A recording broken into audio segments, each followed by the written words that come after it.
Today I'll be demonstrating how to use Ontro's precedent case retrieval tool. I've already loaded the case Morse versus Frederick, and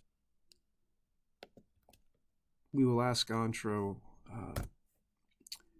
what cases should Morse's legal team cite based on arguments from the Conduct Case Notes tool.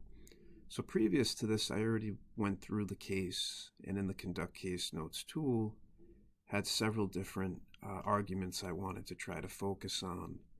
So I had saved those arguments, and now the precedent case tool is going through the document as well as the arguments that I've made and retrieving cases, and not only retrieving cases but explaining how those cases are relevant based on what's taken place so far. So as we just give Ontro some time, it's going to continue going through, making those, looking up the precedent cases for the arguments that I've asked for it to look into, and it's just going to finish off here with its last few.